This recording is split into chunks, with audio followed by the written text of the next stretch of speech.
dia.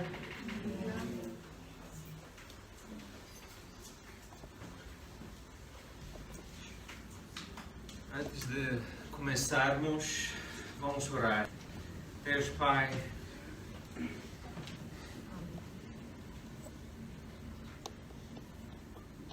guia-nos agora, neste momento de estudar a Tua Palavra. Dá-nos sabedoria, Pai. Amém. Em nome de Jesus. Amém.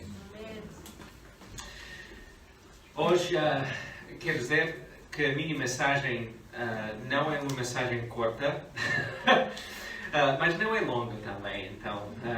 Mas talvez seja uma boa ideia ser prontos para fazer apontamentos, porque eu estou a usar hoje muitos versículos e muitos textos bíblicos.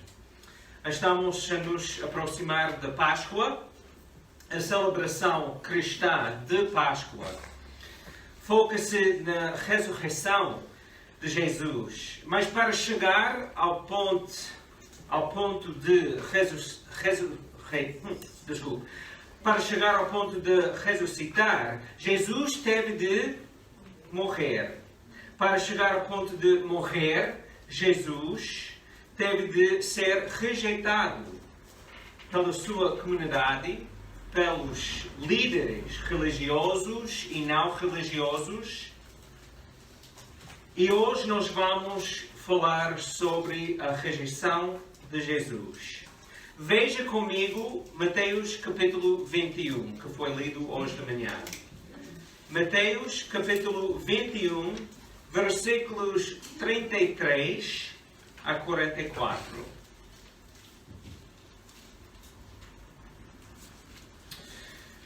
Mateus capítulo 21, versículo 33. Nós estamos a entrar na história, Jesus está a ensinar. Então, versículo 33. Jesus contou uma parábola. Jesus, em versículo 33, Jesus continuou. Escutem outra parábola. Um proprietário plantou uma vinha, pôs-lhe uma vedação em volta, fez um lagar e construiu uma casa de guarda. Depois arrendou a vinha a uns camponeses e partiu para outra terra. Versículo 34. Quando chegou o tempo das vindimas, o dono da vinha mandou os criados ir ter com os camponeses para receber a parte do fruto que lhe pertencia. Eles agarraram nos criados, espancaram um, mataram outra e apedrejaram outro. O dono da vinha mandou camponeses, mandou então um número maior de criados, mas os camponeses trataram-nos como aos primeiros. Versículo 37. Finalmente, mandou-lhes o seu próprio filho, pensando para consigo: com certeza que vão respeitar o meu filho. Mas os camponeses, quando viram o filho, disseram uns para os outros: este é o herdeiro.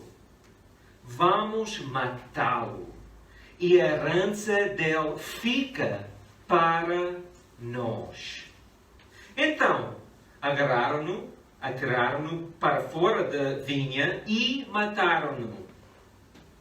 Em vez disso, que há de fazer o dono da vinha, aqueles camponeses, quando voltar? Eles responderam, os líderes religiosos responderam: matará esses malvados e entregará a vinha a outros camponeses que lhe deem a sua parte da colheita no tempo devido. Versículo 44. Jesus disse-lhes. Já leram com certeza aquele trecho da Escritura que diz: a pedra que os construtores rejeitaram veio tornar-se a pedra principal. Isto é obra do Senhor. É uma maravilha que podemos ver. Por isso, vos declaro que o reino de Deus vos vai ser retirado para ser dado a um povo que produza os devidos frutos. Quando aquela pedra, quem cair sobre ela, ficará feito em pedaços. E aquela sobre quem ela cair, ficará reduzido a pó. Jesus citou Salmos 118, versículo 22. A pedra que os construtores rejeitaram veio a tornar-se a pedra principal. Era um salmo muito conhecida entre os escribas judeus. É por causa disso que Jesus disse: já leram com certeza aquela trecho da Escritura. Porque Salmo 128, versículo 22, era um salmo muito conhecido entre os escribas. Veja como é que os líderes responderam à parábola e à citação do Salmo 118. Mateus, capítulo 21, versículo 45 e 46. Ao ouviram estas parábolas, os chefes dos sacerdotes e os fariseus perceberam que Jesus se refere a elas. Por isso, procuravam maneira de o prender. Perceberam imediatamente que Jesus estava a condená-los. Sabemos que os líderes rejeitaram Jesus com a pedra principal, a pedra angular. Para mais provas, pode ler em casa Mateus capítulos 15 e capítulo 23. Jesus fez coisas e disse palavras que os líderes não aceitaram, porque eram contra as suas tradições, contra os seus desejos e contra as suas percepções de Deus. Tomamos como exemplo João, capítulo 5, versículos 5 a 18, e a chave para nós é versículo 18.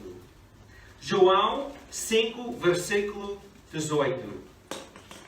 Por causa destas palavras, as autoridades judaicas procuravam cada vez mais dar-lhe a morte, porque ele não só transgredia a lei do sábado, mas até se fazia igual a Deus, ao afirmar que Deus era seu Pai. Em João, capítulo 1, versículos 9 a 12, vimos que não foram somente os líderes religiosos que rejeitaram Jesus, mas também o povo em geral o rejeitou. João capítulo 1, versículos 9 a 12. Aquela que é a palavra era a luz verdadeira. Ele ilumina toda a gente ao vir a este mundo. Ele estava no mundo que foi feito por ele. O mundo não o conheceu. Ele veio para o seu próprio povo e o seu povo não o recebeu. Veja comigo João capítulo 6. João capítulo 6, nos versículos 1 a 15. Podemos ver a milagre de multiplicação dos pães. E uma multidão muito feliz. Elas comeram até ficaram satisfeitos, todas as pessoas. Mas depois disso, Jesus saiu clandestinamente para outro lado do lago, sem o dizer à multidão. Para nós, a história torna-se muito esclarecedora no versículo 22. Vou fazer um resumo de versículos 22 a 69. E depois, em casa, com calma, leia toda esta história. Mas para hoje, vou fazer um resumo, começando em versículo 22. No dia seguinte, a multidão que tinha comido o pão pelo qual o Senhor tinha dado graças a Deus, compreendeu que nem Jesus, nem os seus discípulos estavam ali. Entrou nos barcos e foram à sua procura. Assim, que o encontraram no outro lado do lago, perguntaram-lhe: Mestre, quando é que chegaste aqui? Jesus respondeu-lhes: Em verdade, vos digo que me procuram, porque comeram até ficarem satisfeitos, e não compreenderam o significado dos meus sinais. Vou ler o versículo 26 mais uma vez. Jesus respondeu-lhes: Em verdade vos digo que me procuram porque comeram até ficaram satisfeitos. Não por compreenderem o significado dos meus sinais. Trabalham não pela comida que se acaba, mas por aquela que dá a vida eterna. Versículo 30. Elas replicaram: E que sinal nos mostras para que ao vê-lo acreditamos em ti? Que milagre vais fazer? Está a pedir um milagre, como se aquela multiplicação dos pais não fosse suficiente. Versículo 31. Os nossos antepassados comeram o maná no deserto, como lemos na Sagrada Escritura. Deus teve-lhes de comer pão vindo do céu.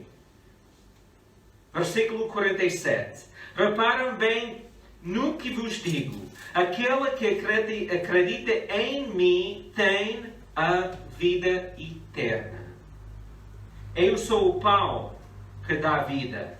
Os vossos antepassados comeram o maná no deserto e morreram.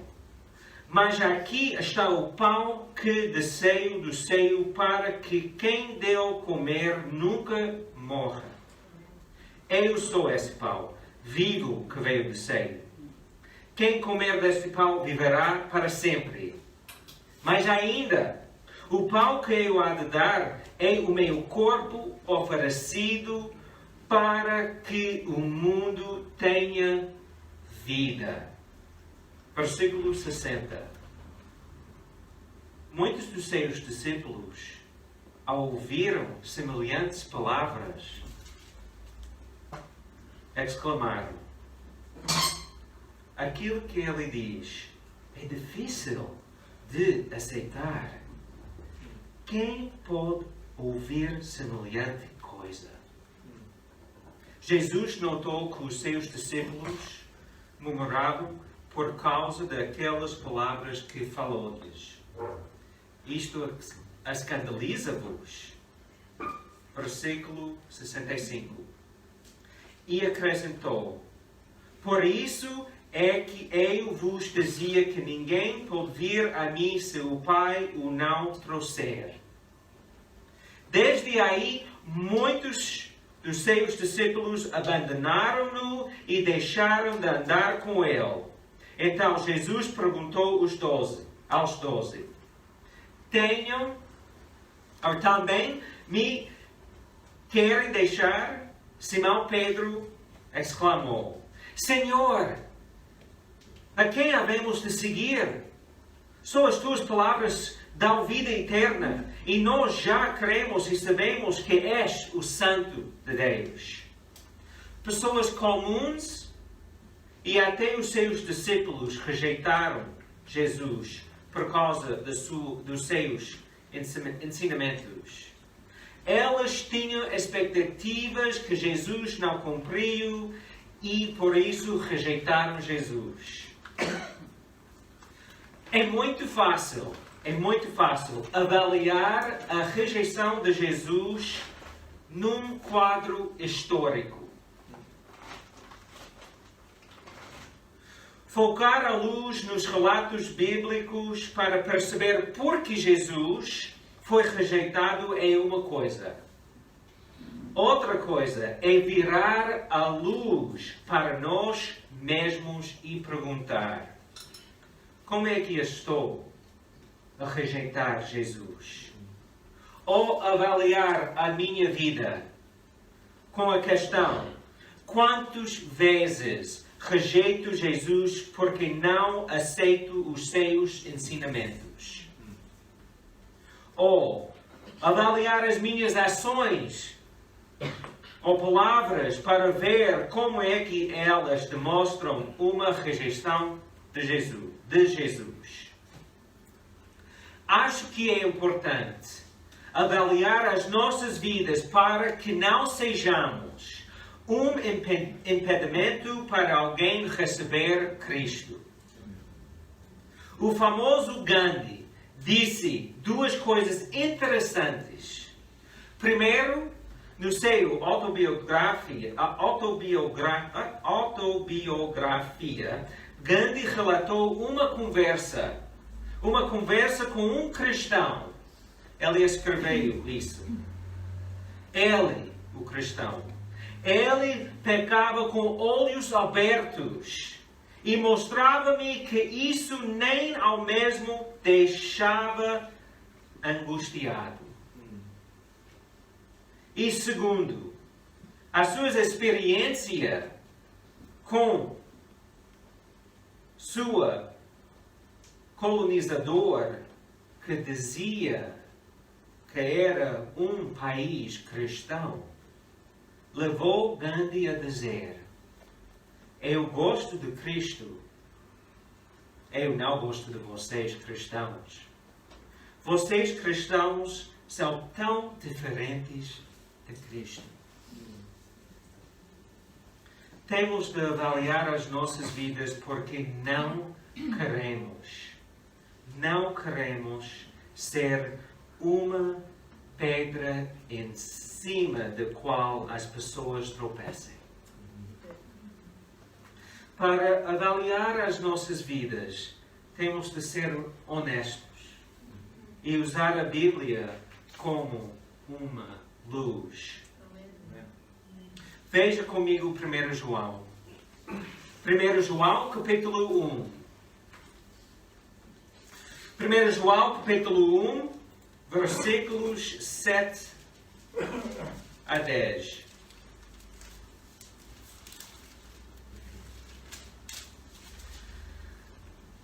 Versículo 7, 1 João, capítulo 1. Ao contrário, se levarmos uma vida de luz, tal como Deus que está na luz, temos comunhão uns com os outros. E o sangue de Cristo, seu Filho, purifica-nos de todo o pecado. Se dizermos que não temos pecado, enganamos-nos a nós próprios e faltamos à verdade. Mas se confessarmos os nossos pecados, Deus, que é fiel e justo, perdoará os nossos pecados e nos purificará de todo o mal. Se dizermos que não cometemos pecado, fazemos de Deus mentiroso e as suas palavras não está em nós. Nós temos de avaliar as nossas vidas. Nós temos de ser honestos, não somos pessoas perfeitas. 1 João capítulo 3, versículo 9. Todo aquele que nasceu de Deus não comete pecado, porque nele permanece sempre a semente de Deus. Não pode pecar porque nasceu de Deus. Temos de ser honestos sobre o facto que não somos pessoas perfeitas e temos de pedir a ajuda do Espírito Santo para não pecar mais.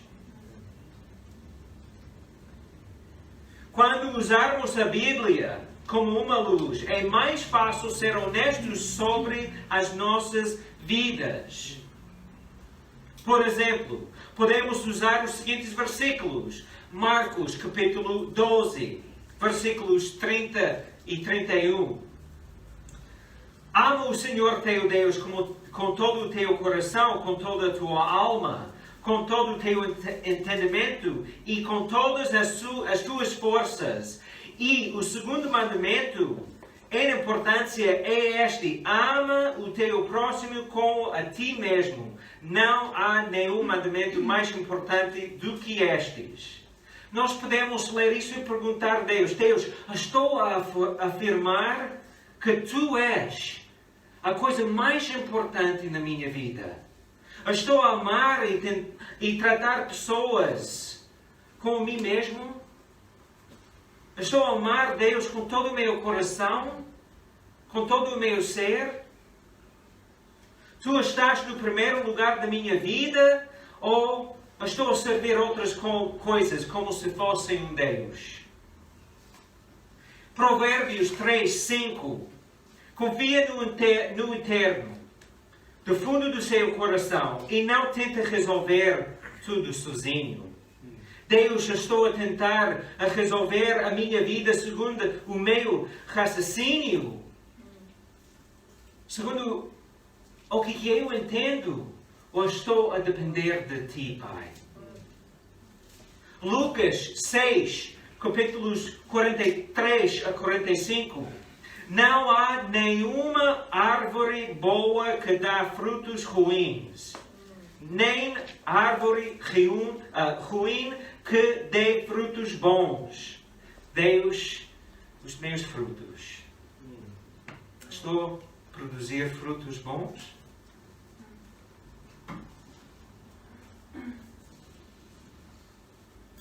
Temos de viver humildemente, avaliando as nossas vidas. Quando pecarmos, temos de ser honestos e temos de pedir a ajuda do Espírito Santo de viver sem pecado. Sem pecar. É uma coisa as pessoas tropeçarem na pedra angular, Jesus. É outra coisa completamente diferente. Nós sermos a causa de alguém tropeçar e não chegar a Jesus. Augusto Curry, no seu livro Mestre dos Mestres, escreveu acerca de Jesus. De todos os homens que brilharam em suas inteligências, ninguém foi tão ousado em seus pensamentos como Cristo. De todas aquelas que fundaram uma religião, ou corrente mística, ou uma filosofia metafísica, ninguém teve a intrepidez de proferir palavras semelhantes às dele, Jesus. Jesus falava de maneira diferente e as suas ações eram diferentes. Ele foi a única pessoa que cumpriu todas as profecias sobre o Messias, sobre a pedra angular. Em Atos capítulo 4, podemos ler a história quando João e Pedro foram levados ao tribunal dos líderes religiosos. Os líderes religiosos queriam saber com que poder e em que nome Pedro e João tiveram autoridade de ensinar e ministrar. Veja a resposta de Pedro em versículo 10, Atos, capítulo 4. Fiquem a saber, assim como todo o povo de Israel, que foi pelo poder de Jesus Cristo de Nazaré, o mesmo que vocês crucificaram, mas que Deus ressuscitou. Este Jesus, versículo 11, este Jesus, como diz a Sagrada Escritura, é a pedra que vocês, os construtores, rejeitaram, mas que veio a tornar-se a pedra principal. Amém. Pedro citou Salmo 118. Ele sabia que Jesus era o Messias, indicada por todas as profecias, incluindo a profecia em Salmo 118. Pedro foi um dos primeiros entre os 12 discípulos a reconhecer que Jesus era a pedra principal. Em Mateus capítulo 16, Jesus perguntou aos discípulos, versículo 15, Mateus 16, 15, e vocês, quem acham que eu sou? Simão Pedro respondeu, tu és o Messias, o Filho de Deus vivo. Jesus exclamou, feliz de ti, Simão, filho de Jonas, porque não foi o entendimento humano que te revelou isso, mas o meu Pai que está nos céus. Versículo 18, e eu também te digo, tu és Pedro, e sobre esta pedra construirei a minha igreja, e as forças da morte nada poderão contra ela. A pedra é o Messias, Jesus. E Pedro sabia isto, que até citou Salmo 118 na sua carta. Primeiro Pedro, nós podemos ver que Pedro escreveu a mesma coisa. Veja comigo, 1 Pedro. 1 Pedro, capítulo 2.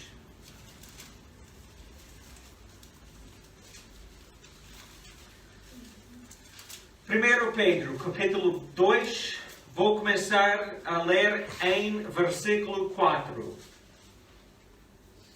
1 Pedro 2, versículo 4. Aproxima-se do Senhor, que é a pedra viva, rejeitado pelos homens, mas escolhido e de muito valor aos olhos de Deus. Entrem como pedras vivas na construção de um templo espiritual para formarem um sacerdócio santo e oferecerem sacrifícios espirituais agradáveis a Deus por Jesus Cristo. Por isso diz a Escritura, põe em Sião a pedra principal do edifício, pedra escolhida e de muito valor. A quem acreditar nele não será desiludido. Versículo 7. Como crentes, esta pedra é para vos de grande valor. Mas para aqueles que não creem, cumpra-se o que diz a Escritura. A pedra que os construtores rejeitaram tornou-se a pedra principal do edifício. E diz ainda, é uma pedra que faz tropeçar, uma rocha que faz cair. Eu quero dizer para todas as pessoas que estão a ouvir a minha voz, Jesus é a pedra principal. Ele é a pedra angular. Ele é a única pedra principal que pode dar a estabilidade para a sua vida. Amém. Veja Mateus 7. Mateus capítulo 7, versículo 24. Jesus está a falar. Todo aquele que ouve as minhas palavras e as põe em prática pode comparar-se ao homem sensato que construiu a sua casa sobre a rocha. Caiu muita chuva. Vieram as cheias e os ventos sopraram com força contra aquela casa. Mas ela não caiu, porque os seus alicerces estavam assentas na rocha. Porém, aquela que ouve as minhas palavras e não as põe em prática, pode comparar-se a um homem insensato que construiu a sua casa sobre a areia. Caiu muita chuva, vieram as cheias e os ventos sopraram com força contra aquela casa. Ela caiu e ficou arruinada. A questão para cada um de nós, é: vamos rejeitar a rocha? Rejeitar a pedra angular que pode dar a estabilidade às nossas vidas? Ou vamos aceitar a verdade? Que nada neste mundo é tão estável como a pedra principal, Jesus. E quando eu digo nada, eu estou a afirmar nada. Nem uma igreja, nem uma religião, nem um pastor ou padre ou líder religioso, nem um governo, nem uma pessoa, nem uma moeda, nada é tão seguro, tão forte e tão estável como Jesus. Se nunca recebeste Jesus como teu Senhor, a pedra angular na sua vida, faz isto. Convida Jesus para tomar conta da sua vida. Diga a Ele: Jesus, quero que seja a pedra angular na minha vida. Venha, recebe-te como meu Senhor, Salvador e base da minha vida. Se és um cristão, faz uma avaliação da tua vida para descobrir as áreas onde estás fraco. Confessa os erros. Diz a Jesus: Jesus, perdoa-me os meus erros. Quero que sejas a pedra angular para cada aspecto da minha vida. Transforma-me para eu não pecar mais. Uma promessa que nós temos é que Jesus quer caminhar conosco.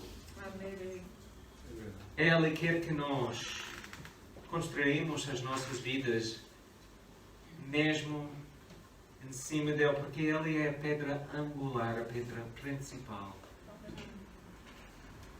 Mas além de que isso, Ele quer caminhar conosco.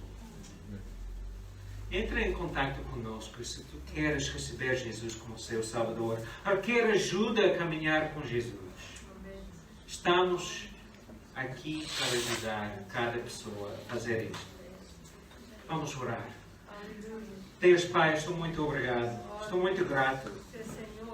O Senhor cumpriu todas as profecias sobre o Messias em Jesus. Ele cumpriu tudo. Nós podemos confiar em Ti. Temos uma rocha mesmo, pedra angular, que é estável, que nada pode abalar. Obrigado, Pai. Ajuda-nos a construir as nossas vidas com a base de Jesus. Em nome de Jesus. Amém. Espero que nós tenhamos e cada pessoa tenha uma boa semana.